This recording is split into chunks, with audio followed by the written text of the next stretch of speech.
Great, thank you. All right, good morning, everybody. Welcome to our third masterclass this week. See a lot of familiar names. I would say faces, but I only see a few faces. Hey, Justin, do you know how to make it the gallery view so you can see everybody? Yes, I'm there. Thank you. Yeah, look, everybody's waving. Good morning. Good morning. All right. So guys, just a few quick instructions. Hey, Dane. Yeah. Might want to wait just 1 second. I see that there are still a few people who are still connecting to the audio. Just did that too. Hey, Shelly, I'm going to mute you. Natalia, muting you. Just muting while we do the introductions. And then Shelly, when you sing, we'll have you pop back unmuted, okay? So just so everybody knows, you've got a chat available. If you go to the bottom of your screen, you can click that little chat and you can ask questions, and you can also just message each other and say hello or whatever you want to do there. Just keep it clean, I ask. The other thing you can do is you can raise your hand if you have a question. I believe that's on the right-hand side of your screen where you can raise your hand, or maybe even down at the bottom.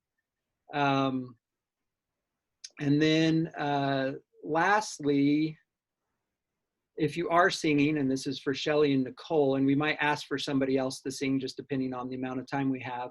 If you are singing, we ask that you step away from your computer or your recording device about 5 to 7 feet. That way the audio doesn't cut out. And then we also ask that you go into your audio settings and click on the advanced and disable the suppress persistent background noise and suppress intermittent background noise. What that does is it gets rid of the echo that can occur. All right. Wow, we got 27 people here already. Good morning to all those latecomers. All right, so we're going to get started here. This is the CS Music Masterclass with Justin Moniz. He is from NYU, and I will turn it over to him to introduce himself. And then Justin, when you're ready to hear Shelly, she can just unmute herself and start singing. Great. Well, good morning, everybody. Glad to be here with all of you. It's nice to see a few familiar faces and many folks who have not yet had the chance to meet before. So I look forward to getting to know some of you today through your performances. And then, of course, hoping to open it up to some questions and answers later on in the class.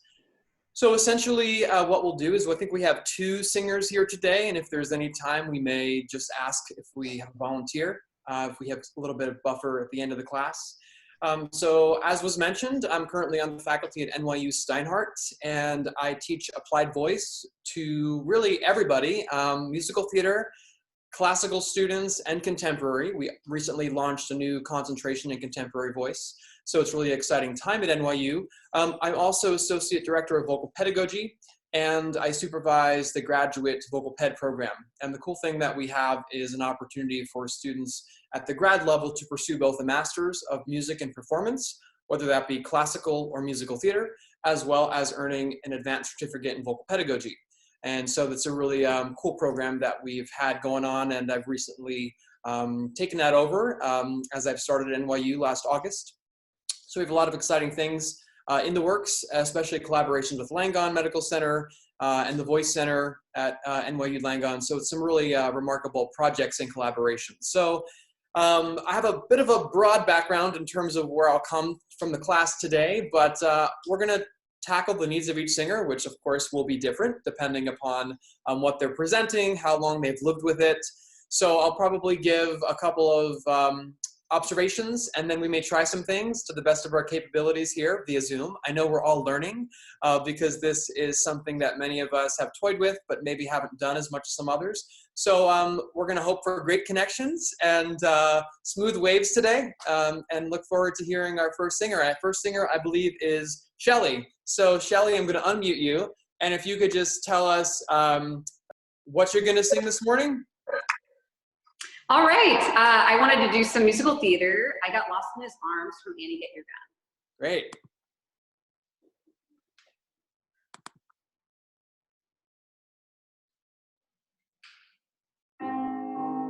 There we go.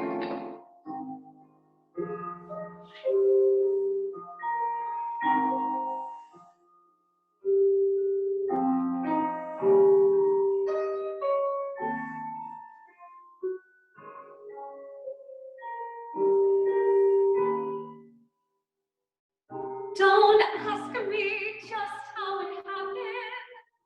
I wish I knew. I can't believe that it happened, and still it's true. I got lost in his arms, and I had to stay. It was dark in his arms, and I lost my way. From the door came a voice, and it seemed to say, there you go. There you go. How I felt as I fell, I just can't recall. Though his arms held me fast, and he broke the fall. And I said to my heart, that it foolishly kept jumping around. I got lost, but look what I found.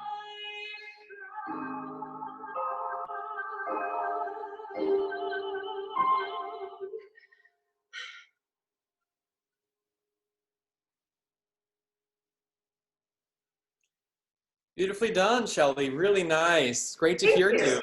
Yeah, nice to see you again. Yeah, likewise. I want to just commend you initially. First of all, beautifully interpreted. There is such a really remarkable balance in your voice. And just something I want to draw upon to our listeners out there, what Shelly's doing really well, and something I just want to play with today, is the balance in musical theater of chest voice and head voice and mixed voice, because right there's that overlap there. And I wanted to talk for a moment. You know, there are certain vowels that lend themselves to more of one engagement than the other. So for all those listeners out there, I will just go ahead and give you a mini vocal ped lesson here in just a second. So your thyroarytenoid muscle is responsible for your chest voice. And essentially that muscle is, for a lot of singers, the one that tends to be the most engaged, because nowadays too, we hear a lot of contemporary musical theater. And you know, within that, we hear a lot of chest dominant function. So a lot of young singers especially will overuse that muscle simply because they are hearing a lot of that. On the other side of it, the cricothyroid is responsible for the head voice and the head dominant function. And so what we really want in a perfect world, and what Shelly is doing really beautifully already, as I want to compliment her on, is really facilitating a balance between those two muscles. So it's like when you go to the gym, you know, if you use one arm and the same muscle over and over for an exercise, that muscle may strengthen, but ultimately it's going to tire and you're going to start to fail on your reps. And the same thing happens for a lot of singers, particularly when they're using the chest dominant function or the thyroarytenoid function. What starts to happen is that gets overused. So what we want to do in a perfect world is we want to keep their both muscles working together. And we want to facilitate as much of a balance as possible. I know we use the B word, the belt word, right? And I think that's it's a great word. It's a very trendy word. There's a lot of buzz behind that. Everyone wants the belt, right? Everyone wants to work on their belt. But I think when we talk about musical theater particularly, and we talk about chest dominancy or more belt function, which we see a bit of in Golden Age, maybe not as much as later, we want to still facilitate that balance, that equal wear of the muscles within your larynx so that you can remain flexible at all times. So Shelly, I have to tell you right off the bat, I mean, you're doing a really remarkable job of keeping that balance. A couple of things I want to experiment a little bit later in the piece as we start to ascend. And what I hear there is you going into a little bit more of a chest dominancy. Is that, am I hearing that correctly? Yeah, that is correct. So could you, to the best of your ability, can you recite the text as you start to ascend into that more chest dominant middle, upper middle voice part of the voice. How I felt as I fell, I just can't recall. Great. But his arms held me fast and it broke the fall. Great. So how I felt, how I felt. Those are all open vowels. Open vowels are generally going to engage more space, right? Because they're open. And so there's more room for the sound to resonate. Oftentimes what happens with those open vowels in the middle part of the voice is they tend to fall into chest function simply based on the amount of space and also based on the shape of those vowels. So I have a challenge for you, Shelley. Can you preserve the integrity of the diction, right? We're not super high, so we can't modify a ton, by narrowing some of those vowels ever so slightly. So just an idea would be maybe instead of ha, maybe a little bit more of an aw. So we just get a little bit more fun. How. So we don't want to totally change it because, again, we don't want to lose the aesthetic of the style. We don't want to lose the brilliance and the resonance that often we're after in musical theater. But we just want to find a little bit more of that balance. And again, you're doing it so well. So this is like super nitpicky. But I think what we can do is make their facilitate even more of an ease as you transition. So can you just say the text one more time from that same spot, just the first part of it? How I felt as I fell, I just can't recall. Perfect. How I felt as I fell, I just can't recall. Can you keep all of that just a little bit more narrow in terms of your embouchure? Mm-hmm. Go ahead. How I felt as I fell, I just can't recall. Okay, now I want you to just relax right here, and I want your jaw, one hand here, your jaw to just hang as you say that. How I felt, go ahead. How I felt as I fell, I just can't recall. Good. It's just a little bit too open on can't recall. I know. Can't recall. I can't recall. Say that. I can't recall. That's better. Good. There is even much more ease in that. And so again, it's working really beautifully, but what I love to prioritize in all of my work with singers is efficiency, right? How efficient can we be so we can do this 8 times a week, right? Without even batting an eye. Or how efficient can we be so we can sing, a 3.5-hour opera and not have to worry about singing it again, in a day or two. So the idea here is simply to say, let's optimize efficiency. Let's keep that a little bit more narrow, just as you've done, and let's try to allow the jaw, as you just beautifully did towards the end of that phrase, to just hang there and not engage at all. One more time, say it, and then I'd like you to sing it for us again. How I felt as I fell, I just can't recall. Good, and that's enough. And I would say that the diction is pretty clear. Even so, I didn't lose the clarity. So I know this is a little awkward with the track. But I would like to, if possible, just to isolate this chest dominancy moment as we're ascending, because this is kind of the hot spot of the piece, and probably where you might offer a cut of it. Yes. So 2 options for you. If you can cue up the track, great. If you want to try an a cappella, great. I'll try it a cappella. And if you need a pitch, I can give you one. Do you need a pitch? I think I'm good. Okay, great. Okay. How I felt as I fell, I just can't recall. Though his arms held me fast, and it broke the fall. And I said to my heart, as he foolishly kept jumping all around. Great, beautifully done. So the first part was actually really nice. And once we, of course, release this, your embouchure will be even less affected, so we'll get even more clarity. So good for you. When you get to, I think the text is, and I said, Yes. That vowel, again, is also very open. So it's an open vowel. And I'm wondering if you could start to close that a little bit more. So instead of said, a little more say. And I said. Okay. So instead of going, and I said, Yeah, that's it. Now, if you can do that and really keep on your body with that engagement, that's going to be outstanding. Because for those listening, hopefully everybody's still with us, what that's doing, modifying to the closed equivalent. When I say modify, I don't mean change. I mean simply getting a little bit more narrow, a little more closed space, going from to A. We are starting to engage a little bit more of the head dominant muscle, which is our cricothyroid. And that's a beautiful thing for the transition. So A is your friend, and it can also be used on the end. Instead of going, and I said, you could sing a little more, and I say, just to keep it a little bit more in that place. Now for you, based on where it is in your voice, it's gonna be clearer. For me, because it's lower, it's gonna sound modified, but I think it should work for you. So say one time, and I said. And I said. Yeah, can we do that in the same embouchure with the same position? Nice low breath.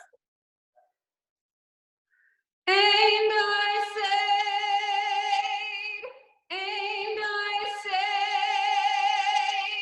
Good. Now, if we can just relax it ever so slightly, just because we're not super high yet. I want you to remember what that embouchure feels like. I want you to remember which the tongue position is in. And then I want you to slowly relax it a little bit closer back to the true vowel, which is and I said. We just want to maintain the narrowed embouchure and a little bit less space on there. See if we can try that. And I said to my heart. Right, and what the lovely thing now is that heart was much more like I say in the pocket. Because Yeah, it wasn't hard, it was hard right in the pocket, which is beautiful. Great. So now in context, right, and we connect that whole sequence, it should be a bit easier even so. Because you're not starting on end, which is actually a little bit of a tricky spot. So thank you for being flexible and humoring us this morning at 11 a.m. here on the East Coast. And earlier, for those of you who are Central and West Coast, right? I'll say 10 a.m. Yes, ma'am. That's right. You know, that's great though, because you're going to have to sing 10 a.m. auditions, right? Yes. So good practice. Really lovely. So are you able now to go back and connect that sequence so we get that whole portion that we spoke through together all the way through? Yes. Yes. Let me try it. Maybe I'll back it up with the track. Let's see. That'd be great. That'd be great. There you go. How I felt as I felt, I just can't recall. Though his arms held me fast, and it broke the fall. And I said to my heart, as it foolishly kept jumping all around, I got lost, but look what I found.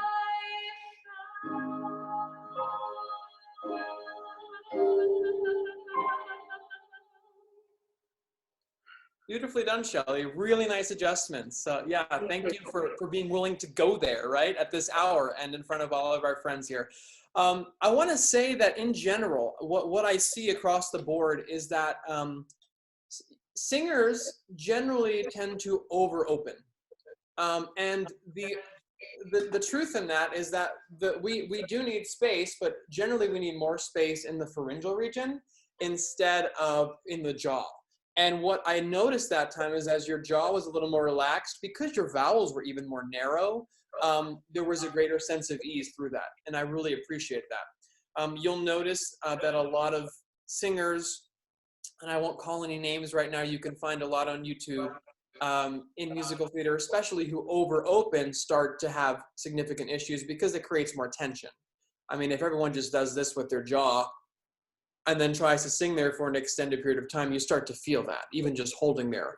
Also starts to pull up on your laryngeal structure. And one of the things we try to do in all genres is work for a more relaxed laryngeal position. And that allows us to sing with a little bit more endurance, essentially. because we're not in that elevated place. So this is really great. I know these are a lot of like little nitpicky ideas, and I appreciate your flexibility again, but you know, you're doing a fabulous job. It's so consistent as is. So I think I would just experiment with playing with some of those more closed vowels, particularly as you ascend between your registers, because you want to be able to flip back and forth between chest dominant and head dominant without there being any real audible shift. And what those closed vowels will help to start facilitate is a little bit more narrowed space and a little more equal wear of your laryngeal muscles. So for all those pedagogy geeks, remember chest voice, thyroarytenoid, and your head voice, brachothyroid. There will be a quiz at the end of the class, so stay tuned. Justin, I want to thank you because that was precisely what I wanted to work on. Is I've been playing around a lot with, and during quarantine, of going from mix to head voice to chest voice, and I find myself getting tired easily. And so that time I was going, okay, now I have some tools to make myself not so tired and not work so hard. Yeah, and you know, a really great exercise, it's simple. I mean, so simple, is just like a messa di voce, you know, and just allowing yourself to go from closed vowel to open vowel back to closed. So for instance, something like E could be really helpful. Any counterpart vowels, any closed and open equivalents, so A to and back to A, can start to facilitate a little bit more balance, particularly in those registers that are a little bit awkward. And we all have those registers. You know, anybody who tells you otherwise is lying. So yeah, great work, Shelley. I really enjoyed working with you. So well done. Thank you. Enjoyed working with you too, Justin. Take care, Shelley. Thank you. You too. All right. Yes, we have applause for Shelley. I love it. Okay, so let's see. Nicole is our second singer. Nicole? Hi. Good morning. Good to see you. Let's see. I'm just going to switch my view here.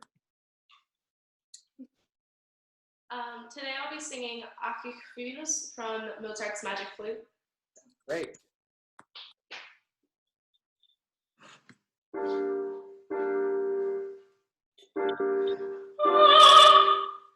Sorry, the accompaniment did a weird glitch. Ah. No worries. We're all fighting with technology. In good company.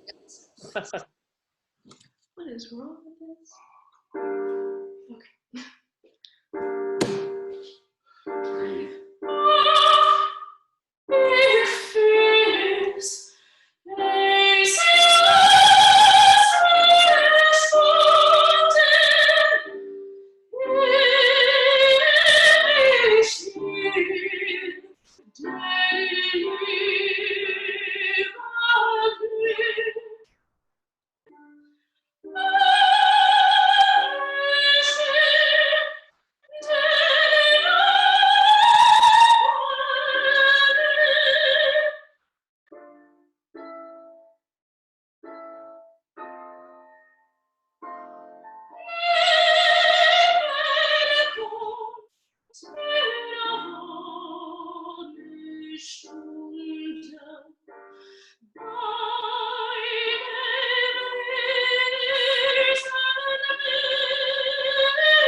Great, nice job, Nicole, really nicely done.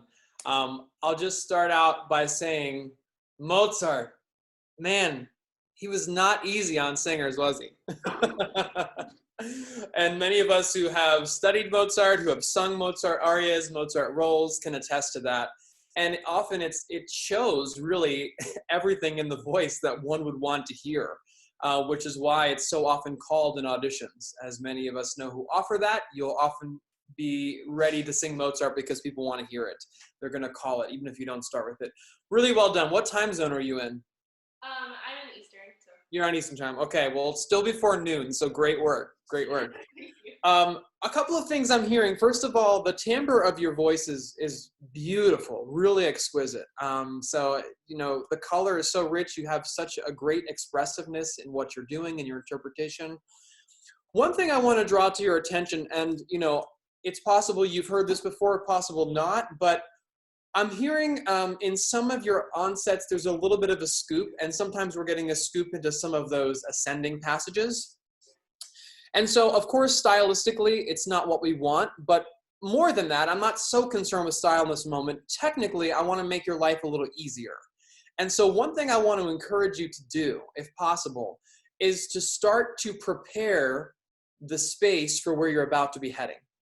So sometimes the reason I think we're getting a little bit of bend is because the space, the back space, the pharyngeal space right here is not adequately set at your onset. So what starts to happen is you have to adjust as you're ascending. And so that's when we start to get a little bit of that slide. And that's something I'd love to help clean up for you. I think that's probably a good goal for this morning in the limited time we have together. You know, so many great parts of your performance, I would encourage you to start to think a little bit sooner. And you know, it's the same. We always have to prepare for what's coming. I say this when I work with pop singers all the time. You know, the verse is the easy part. And then the chorus and the bridge is where, you know, you make your money. Because that's, in Mozart, unfortunately, everything is a chorus and a bridge. Simply based on the tessitura and where he places you, you know, in your passaggio so often. So you always are in your performance money-making chorus mode, if you will, in that everything needs equal attention and equal care. So with that, it's really crucial that I think that we are just setting from before the aria even begins that space that's going to be quote unquote our home base for the duration of the aria, and hopefully when you get to sing the role, the duration of the role. Okay, so that's the idea. So do me a favor, just deliver for us the first line of text, spoken.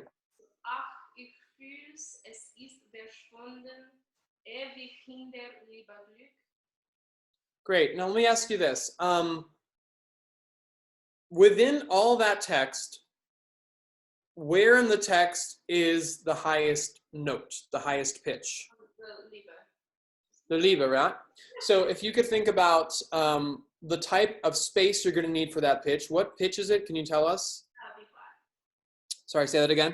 B flat. Okay, so as you're ascending, start to think about what space is needed for that pitch and think about that from the first onset. So, let's see, where are we starting? On D. You're cutting out a little bit in terms of your sound. Can you come a little closer? It starts on a D. Perfect. Great. So there's your D. And if you could think not for the D, but for where you're going in terms of engaging that space, I think we'll start it. So let's start it again.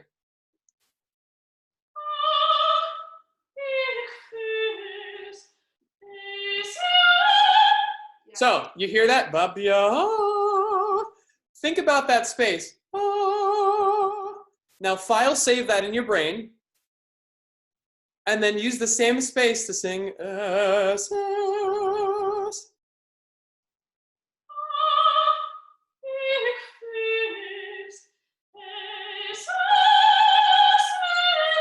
Good, better, better. Good for you. That was marginally better already. So that's right in the right direction. Now, I want to just draw your attention. You and probably 99% of the population, myself included, as much as I don't want to admit this, we tend to drop our space as we descend. And so you're getting a nice, oh, and then you're losing your space. But you have to think about that continuing to be engaged at all times. And something you might want to think about if you're into analogies and all that, is that, you know, Jack and the beanstalk keeps growing. Well, if you can think about as the phrase is going, particularly descending, if that beanstalk can continue to grow, oh, so we're not dropping the palate and we're staying fully engaged, nice and vertical, so we're not going to get any surprise leaping into that large jump heading up. That was so much better. Can you think a little bit harder about that and see if you can get that beanstalk, that ascending space right in the pharyngeal region? Try it again.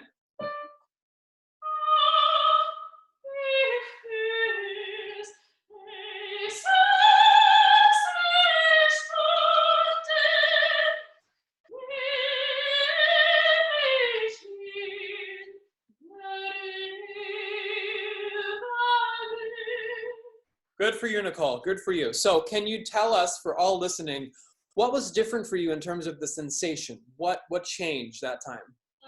It felt like everything was a little bit more rotated and resonated. Okay, so you felt a little bit more frontal resonance. What did you feel in terms of what was happening in the back, in the pharynx, or let's say soft palate, anything back here? Did you feel any adjustments? It was more arched.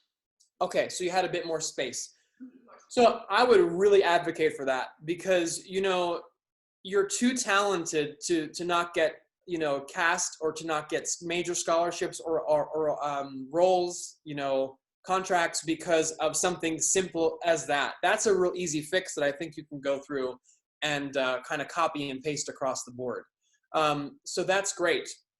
Now, as we go into the next section, I want you to deliver the text in the same way, but I want you to think about where you're heading pitch-wise so that all of the text, even when you're speaking it, can live in that heightened place. Okay, so give us from where we stopped. Good, come a little closer, just because when you speak, come closer, and when you sing, back up.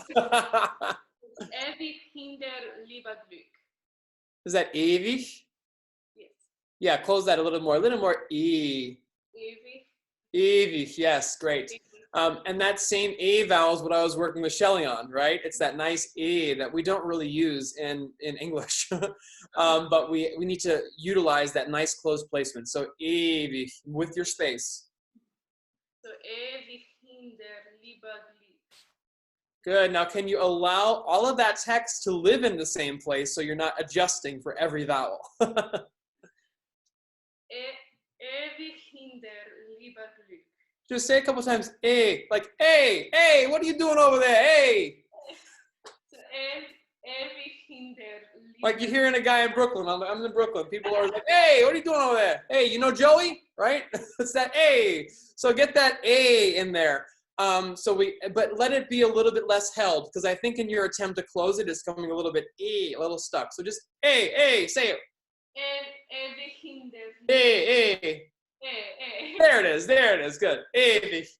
Ewig hinder liebig. Okay, good. Now connect that line of text and now give me a nice, real connection to that vertical space that you're establishing. So we're not going to be dipping into any of our pitches. Go ahead.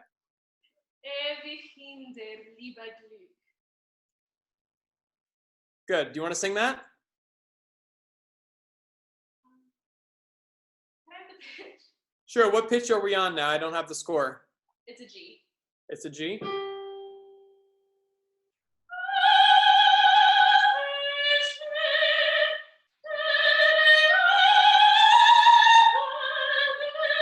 Good. That's a B flat, yeah? So feel what is necessary for that space. So do for me one time. Can you say nie, Nie, nia, nia, oh? oh. I'd like you to sing an arpeggio for me one time. I want it to be nia, nia, oh.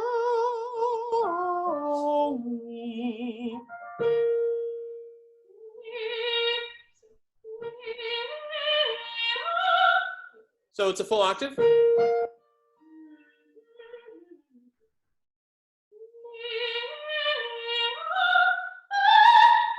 There it is.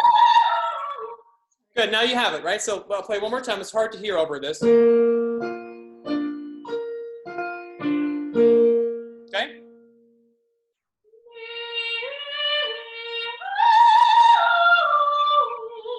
Now, do you feel that B flat placement? Now start there. Start there so you have to make no adjustments heading into it. I know, easier said than done, right? Anyone can tell you to do it, but doing it's the hardest part. So think about what the position is, and I want you to, when you hit that B flat, you're going to do it in your head once, to file save that sensation, because that is where the whole phrase needs to live. Now I'm going to get you back to the G, and you're going to sing through it, but you have to sing the G and every other place in the space of the B flat.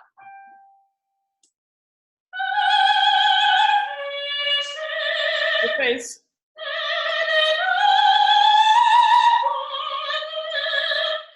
Good. That was already a bit better. So good for you for making that adjustment.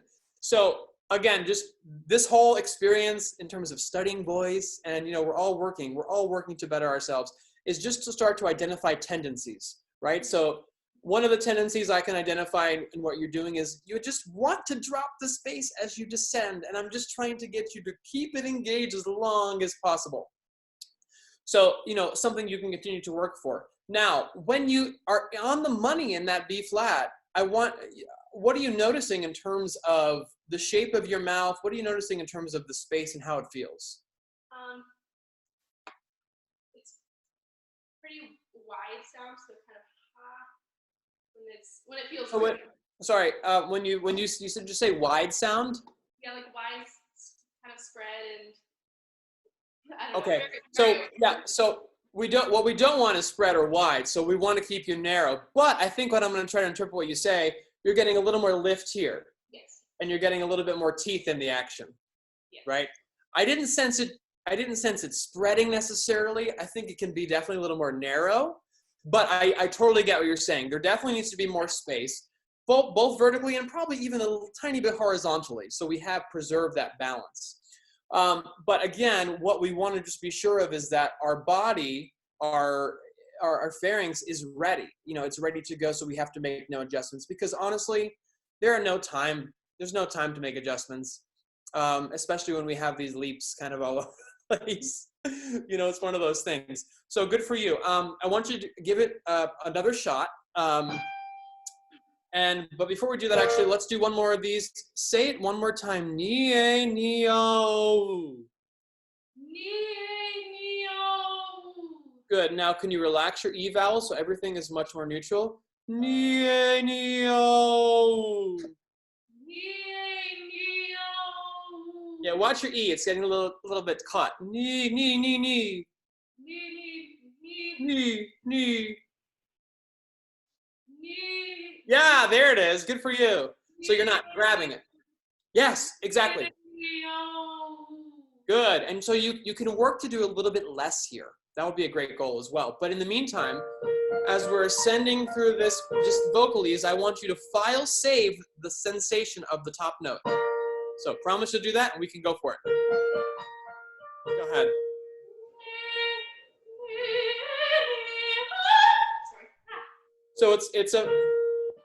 So you're singing this, it's a fifth. That's your first three pitches.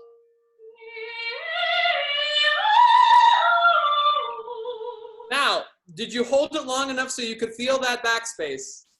Okay, then do it again, but again, for a moment, pause there so you can really think about what's happening physiologically, because that is what you have to emulate when we do it again.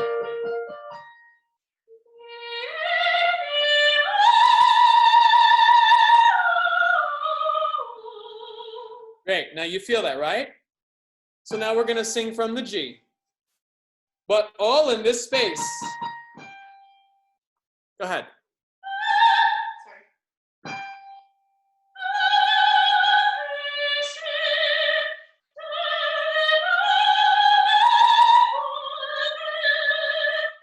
Good for you. Good for you. And you know what? That time, the bend of pitch, that kind of scoop we had before, was almost non-existent. And a lot of that has to do with simply your preparation.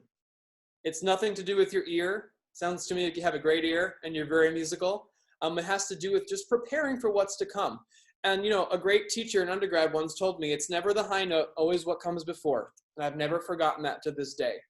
Especially as a tenor. You know, we often freak about that. In a soprano, same thing. We're always worried about the high note, the high note. And that's where we make our money, right?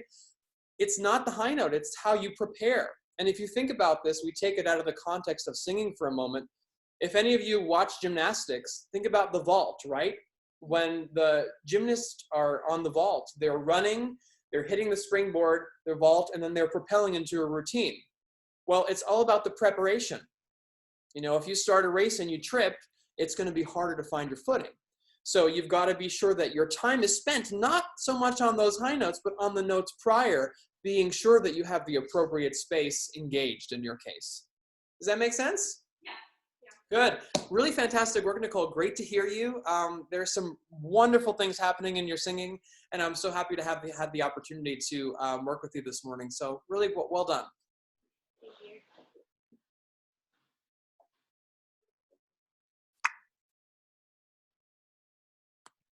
Sorry, I had to unmute me there. So yeah, let's open it up to questions. Absolutely. And if we could, maybe if there, I'm happy to answer any and all questions, but if we could, first, if there are any questions regarding, you know, the concepts that were addressed, well, maybe we can just start technically for a moment. And if not, then I can open it up to any and all questions. But you know, if there anything specific that was triggered by what I was working with the singers, feel free. I'd love to address that first. Yeah, and feel free to ask questions. You can either raise your hand and we'll unmute you, or you can go ahead and ask it in the chat over there. Looks like Steven has one for you. Great. Question about a male mix. Shoot.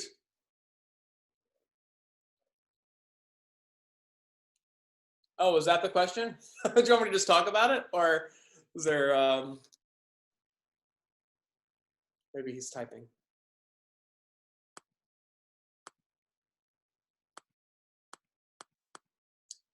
Let's unmute Stephen.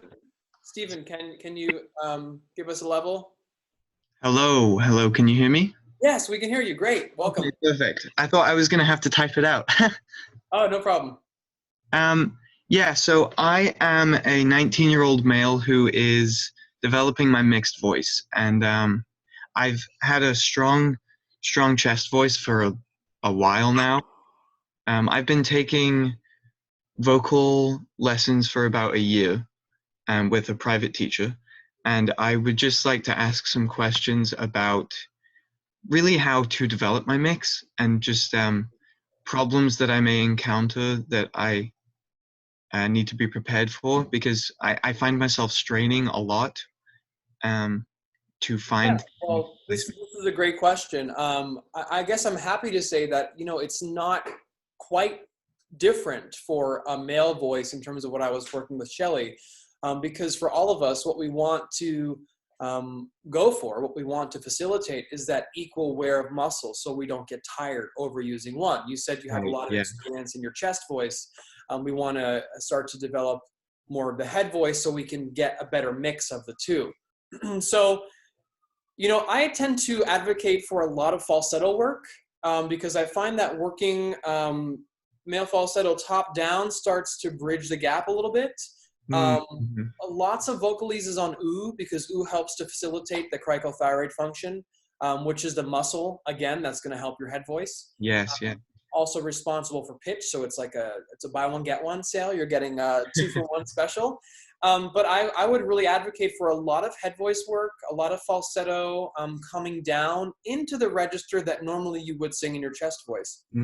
probably some of your observations are going to feel that, your voice feels a little bit out of whack or maybe a little bit unaligned, simply because you are going to be cruising over your top of your passaggio, which, is where your registers would change, Yeah, start to mix. But I would certainly advocate for a lot of that coming down from the top. If your chest voice is already very strong, instead of trying to bring it up higher, I would start to work in the head voice and then start to bring that down.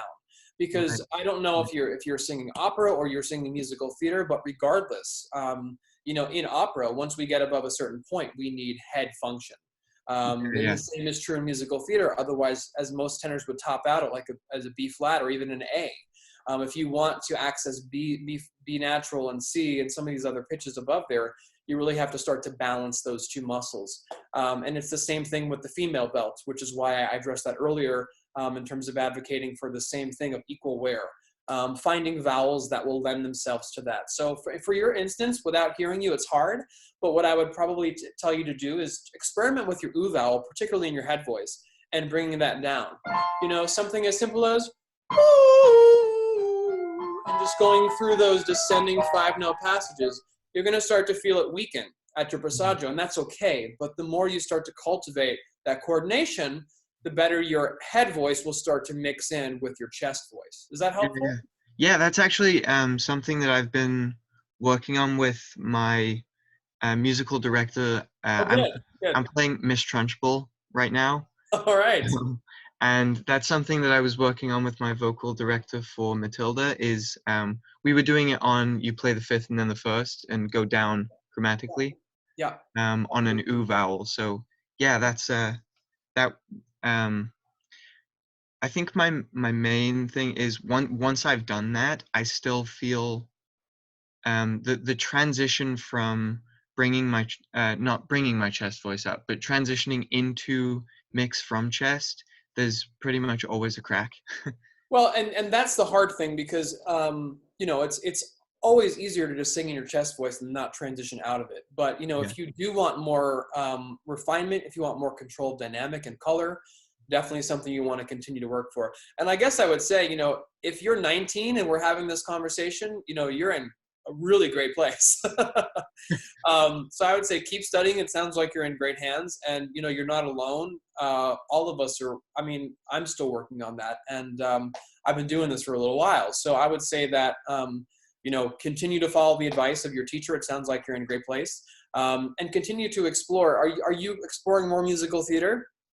I plan to, Okay. but I'm not currently. Okay, gotcha. You just happen to be in a musical right now. Yeah, I am in a musical right now. I've been doing musicals for the past couple of years, Great. every opportunity I get. So Yeah. Oh, well, and then the other thing I would just say is those ideas of those messa di voce exercises, which is just starting softly, crescendoing, and then coming back to a softer dynamic. yeah. Moving through both closed vowel to open vowel to closed vowel will also help facilitate function really nicely. And someone who's wonderful is Mary Saunders Barton, who is a voice professor emeritus from Penn State University. And she talks a lot about this in her teaching and her book with Norman Spivey. And it's been talked about by a number of other pedagogues right now. But it's this idea of cross-training the voice. And one of the elements of cross-training is different parts of the voice at different dynamic levels. And so, working through something as simple as a crescendo and a decrescendo on the same pitch will also help that control and that ease. So hopefully that's helpful for you. Thank you. Yeah. Sure. We got a couple other questions here on the side, it looks like. Natalia says, how do you define support? Oh, wow, that's $1 million question that probably can't be defined here in just a few minutes. But I would say, breath support is really the fundamental of what we do. And it's really what needs to remain constant at all times in order to allow the voice to function and function freely.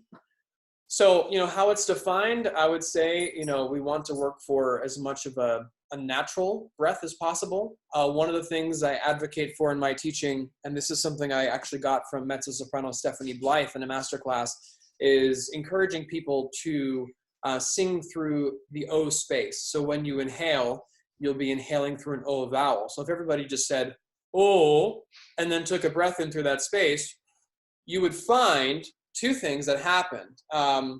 The core of the body would be more engaged, simply based on the shape of that vowel, and the laryngeal structure would be lower than if you were to inhale on some of the other vowels, particularly ah. Ah tends to be a home base for a lot of people. Don't know why. Ah is very difficult. But the idea is that if you could find consistency in the way you breathe, that might help the production of sound as well, because what that will do is it will provide more of a constant in terms of a common denominator. So hopefully that's helpful. Support is its own lecture, and people are learning how to support well into their careers. So I think it's a hard thing to define in a few minutes, but I would encourage folks try the O breath as an idea to experiment with, because you're going to find there's a little bit more consistency within that inhalation. Great. Let's see, some vocal exercises and techniques to keep vowels from being too spread. Okay, well, there are a number actually, but some things I like to advocate for with my own singers is just being aware of the embouchure, because really any vowel has the opportunity to spread if you let it. Certain vowels, obviously, there are going to be, more tendency to spread. But for instance, ah, right, because of the nature of the vowel and it occurs in more of a horizontal plane, you're going to feel the tendency for it to want to widen. But I would say one thing to do is something really simple. For those who have been bowling at any point in your life, you may remember those bumpers that they put on the lanes, right, for the kids particularly, so that the ball does not go into the gutter.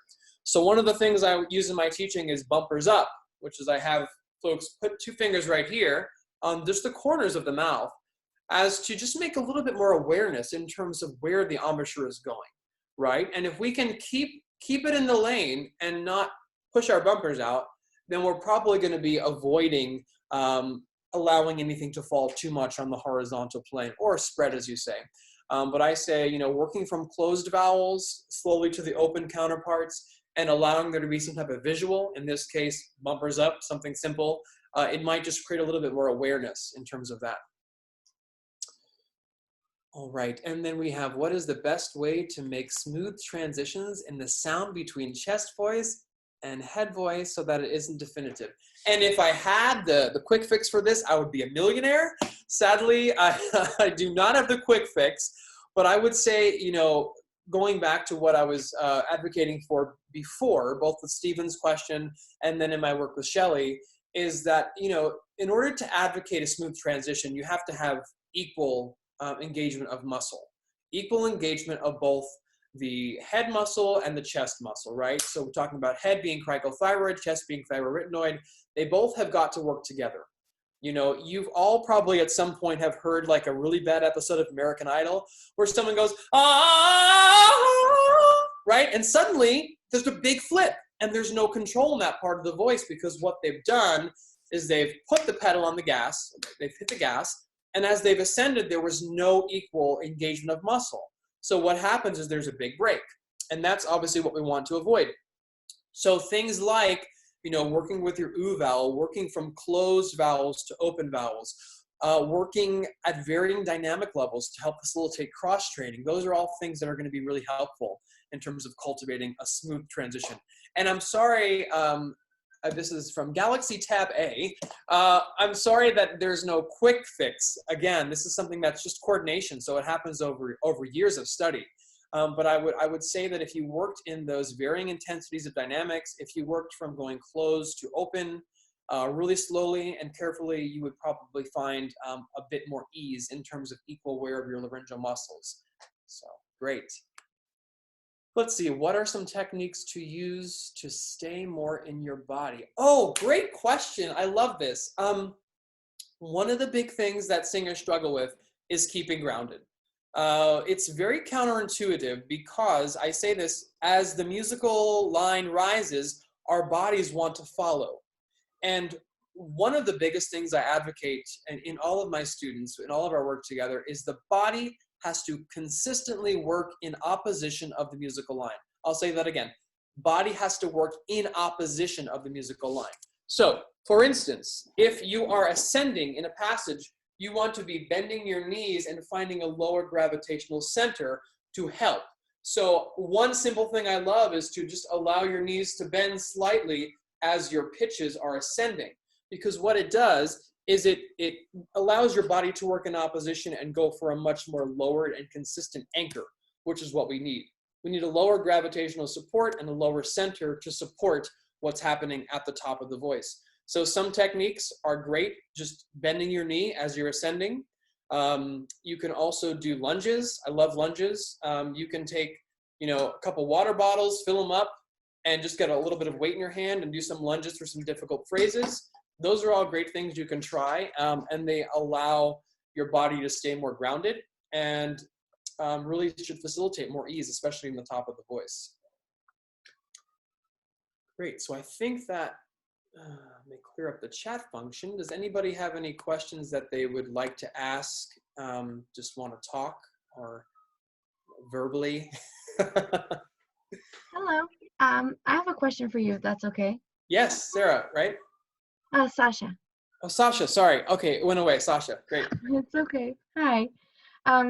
So I'm not sure how quickly you could respond to this, but I'm at a point now where I really have to work on how to project my voice over the orchestra. And I keep listening to people telling me about the ping, and I find myself sometimes finding it nicely and going over the orchestra, but then when I try harder to achieve it, then I start pushing. And I'm just wondering if you have any thoughts on Yeah, that. absolutely. Well, the one thing I can say is that in my own experience, the sound starts to feel smaller when it's working. I think we often get caught up in listening to ourselves and holding on to sound. And so I think one thing to just consider is that when you're sending your sound out, what you're going to find more often than not is that there's much more of a release, okay? So in terms of the ping you're talking about and those more closed vowels, probably that are going to give you that forward resonance, you need to always, again, it's all about balance. It's about balancing act. So how can you achieve the frontal consistency but allow the backspace to be consistently engaged, right? Because in order to make sound happen, we need space.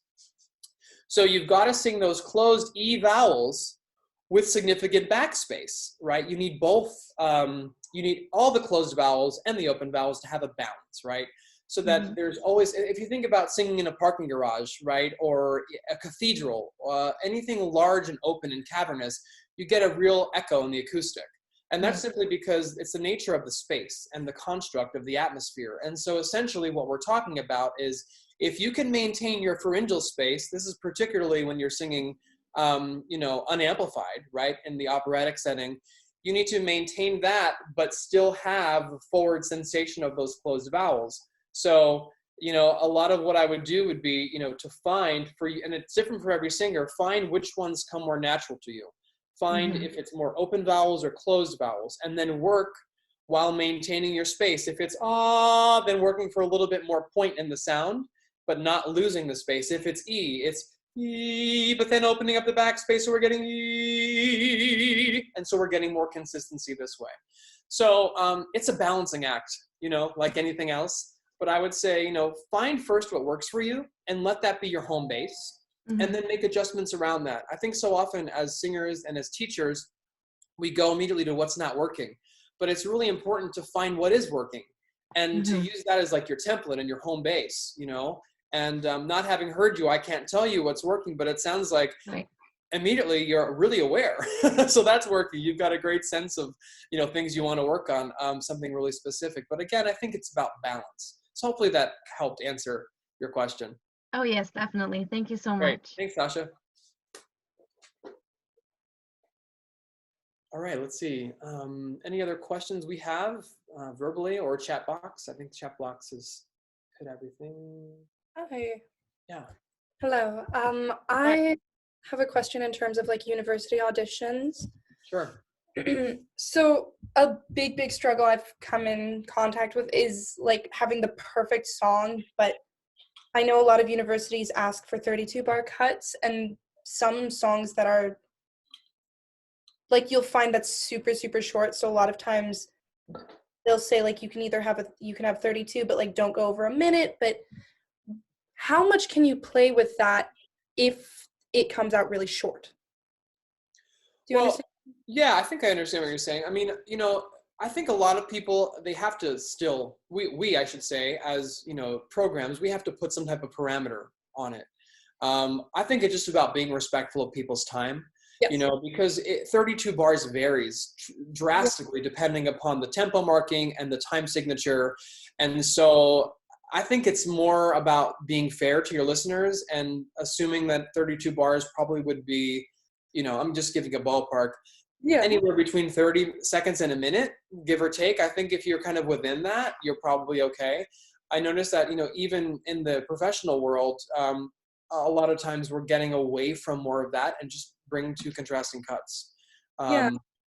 Just, I think being respectful of people's time, because, you know, they have to hear a lot of people in these scenarios. But in terms of material, I would say, I think that was the first part of your question, you know, being sure that you pick material that speaks to you as an individual. Because if the material does not speak to you and you don't relate to the material, it's going to be hard to get others to go on that journey with you.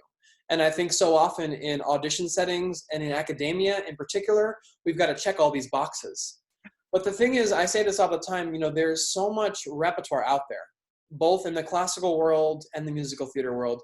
And to sing anything that doesn't really speak to you in a situation where you have the opportunity to choose is really a disservice to yourself as an artist and a storyteller. Because again, if you aren't living in those circumstances or you can't relate to those circumstances, it's going to be hard to live truthfully in that cut, in that selection, and get your audience, be it the adjudicators or the faculty or, you know, the theater, whomever's listening, to go on board with your journey. So I think that that's really a big part of it. Hopefully that helps. Yeah, it does. Thank you. Great, sure thing. Cool. Other questions?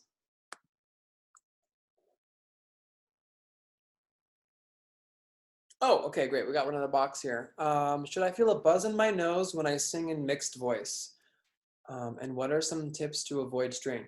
Should you feel a buzz in your nose? Well, here's what I say. You know, everybody feels things differently, and everybody feels sensations in different ways. So I wouldn't say you should or you shouldn't. You know, sometimes teachers talk about feeling things in the mask for more forward resonance. Sometimes, you know, things are described in a myriad of ways. So, you know, if you're referring to buzz as more of a forward resonance, then I think that forward resonance could be a really positive thing in the mixed voice. So that's a possibility, but kind of without hearing it, it's hard to say for sure. What are some tips to avoid strain? Well, again, another good question, but I would say working to facilitate low and easy breathing over and over again. Because, you know, from here up should be a vacation. And I use the analogy of a cruise ship, though I know no one's going on a cruise anytime soon. So too soon to maybe bring this up. But we're going to go with it for a moment. If you've ever been on a cruise, you know that the top deck, everyone's having fun, they're drinking, they're in the pool, they're on the rock wall, they're having a great time. And the very bottom deck of the cruise ship is where all the work happens, right? All the meal prep is done down there. The staff is working to make the experience above beautiful and carefree and a real true vacation. So what I say to everybody is think of your body like a cruise ship. From here up is the top deck. This is vacation. That means there's no extra work happening here. All the work happening is below.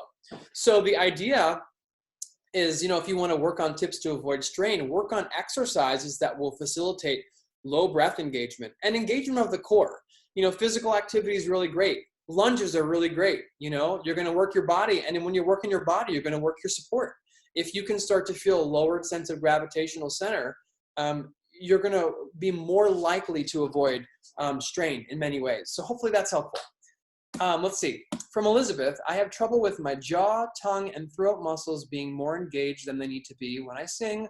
Are there any suggestions you have for helping them to relax? Absolutely. Elizabeth, I have a feeling, though I don't know you and can't see you in this moment, I have a feeling that you don't have those issues when you speak. At least that would be my guess. So I would advocate for working, singing from a very spoken place.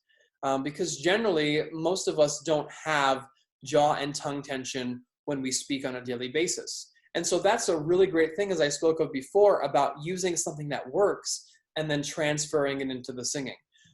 We as singers tend to go into singer mode, and we tend to change things for whatever reason, often because we've heard something that we love, that we want to emulate. But you know, the truth of the matter is it has to be authentic. It has to be you. And so within that, if you work from a spoken place, something, you know, really simple is just a little game I like to play, which is called breathe, speak, sing.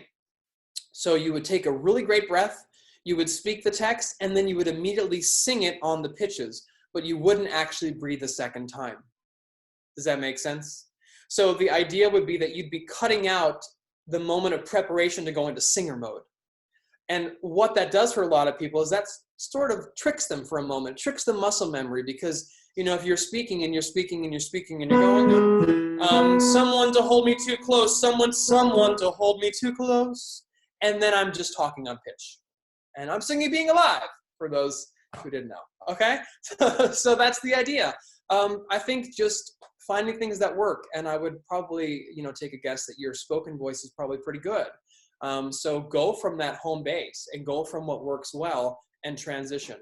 Speak well, sing well. That's been advocated for years and years and years, even as far back as the bel canto school. So yeah, great question. Thank you, Elizabeth. Let's see, any other questions we've got? Justin? Yes. Yes, hi. I actually have a couple of questions. I've been training over a year, and I'm still very confused in terms of sometimes I feel I take too much breath and then I get stuck in it and I don't sing on the air. But then sometimes I feel that I really work so hard on all these technical little details, like you hear from teachers, squeeze your glutes, lift the cheeks, lips forward, and then I'm completely already lost where I am, and especially because English is my second language. I try so hard to form those vowels. Sometimes they prevent me to being on the pitch. Yeah, absolutely. Well, I mean, first of all, I would say, you know, trying to simplify is probably the best way. Going back to your first point about breath, because I think that's a really valuable one to make, is that we tend to overdo things. And we tend to overdo things as a society in general, but we tend to overdo things because we want to make it right. And so one of the things I have found with a lot of singers who've worked on breath for a long time is that they actually start to add tension in that process, because they're working so hard to get a really nice, low, deep expansion down and out. And inevitably, what starts to happen is they start to hold that, or they start to be hyperactive in that. We call hyperfunction, right? And so one of the things you might try, and this is something that, you know, you all can experiment with, is just moving to the idea that you're going to just expel a tiny bit of air before you sing. So there's if everybody just takes a nice deep breath in, and then exhales, we feel a sense of relaxation in the body on the exhalation. One more time, take a deep breath, and then exhale. And it's that release that we also want when we sing. That's why I say singing is so counterintuitive. It's so puzzling in many ways, because it's all about opposition, but things working together at the same time. So, you know, it's very odd. But the cool thing with that is that if you can take a deep breath and then start to, without wasting too much of your air, just start to release a little bit of that. So you start to go into that sigh, or that, that release. That release of the muscle is actually what perpetuates flexibility, and that prevents holding. So I don't know if that's useful, but it might be something you experiment with, just to play with the idea. If you've been working breath for years and years and years, you know, and your teacher goes breath, breath, breath every lesson, maybe it's a great time to say, okay, let me feel what it's like to just release that and exhale. So work on the exhalation, and work on having a moment of exhalation prior to the onset of your sound. That would be a cool experiment, I think. Just a quick question on that. So do you breathe really through your mouth or nose or both? And when you really sing a phrase, sometimes there's no time to think, because my teacher says to me, Yeah. breathe through your mouth, like straw lips. Right. And then when I sing, it sometimes doesn't Well, I happen. mean, So I know people who do both. I will say that there are advantages to both, certainly. One of the things about breathing through your mouth is that it's a larger cavity, so you get more air quicker. Whereas the nasal cavity is a bit smaller, so you don't have as much as quickly. But there are benefits to both in different scenarios. I mean, oftentimes, and we can't really get into the whole pedagogical discussion, but breathing through the nose will help facilitate a little bit more control in a pianist hemodynamic. So depending upon where you are in your voice and the registration you're in, you know, where your tessitura is in a particular given moment, where your prosagi lie, you know, those are all things that would influence this. But I would say there's great value in both. I generally, for me and for a lot of my students, I advocate for mouth breathing when possible, because again, you get more and you get it quicker and you get it quieter. If you're a nose breather and you ever go into a recording studio, you have a problem because you're going to get a lot of that in the track, or God forbid you have a sniffle, and then you're going to really hear it. So I think that there is definitely value in both. I wouldn't necessarily say advocating for one over the other, but I would say to be flexible and to experiment.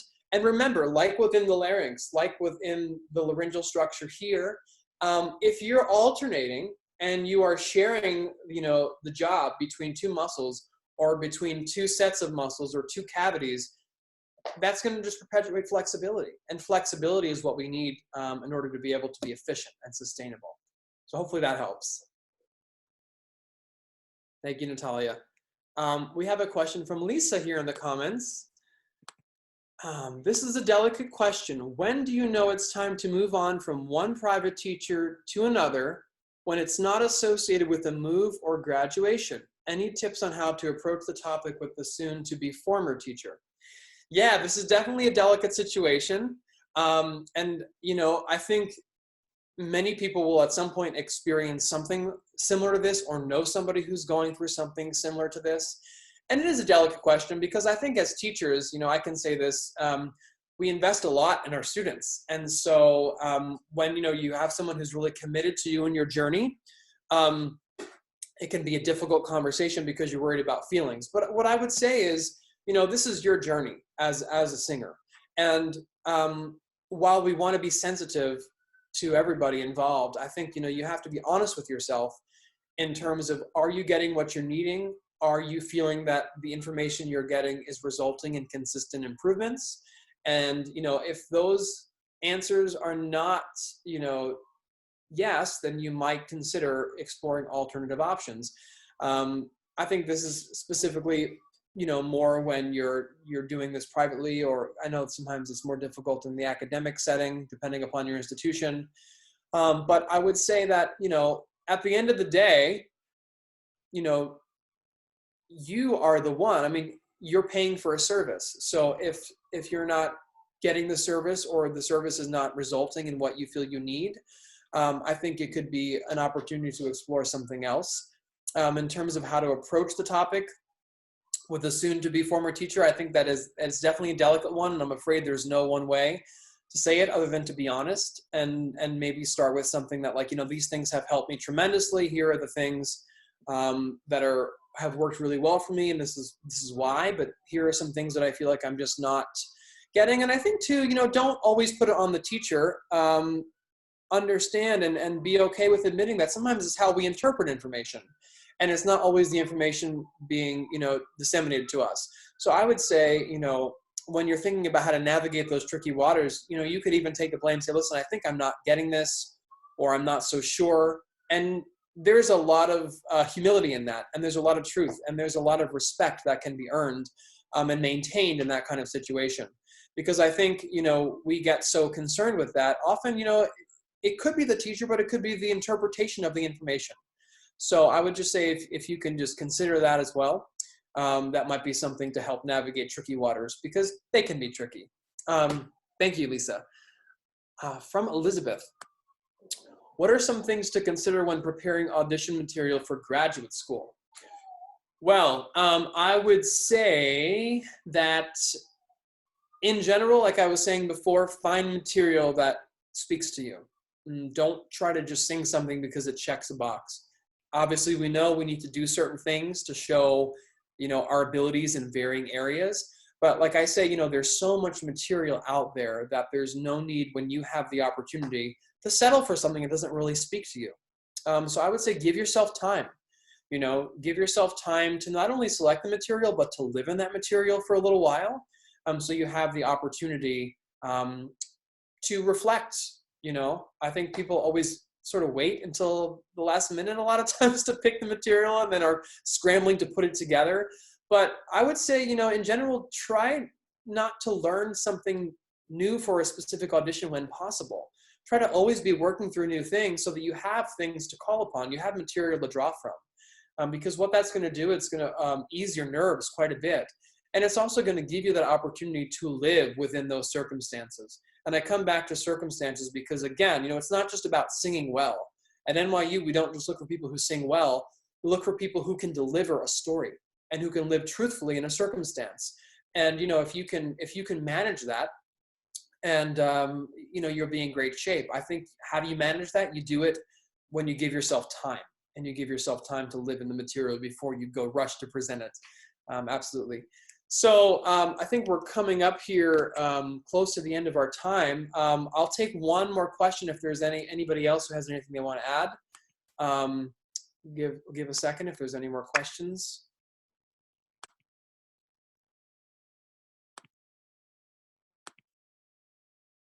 All right. Well, tell you what, this has been a blast for me. Hope it's been a blast for all of you. I know it's nice to mix up our new routines, if you will, for however long this is, with some new information and conversation.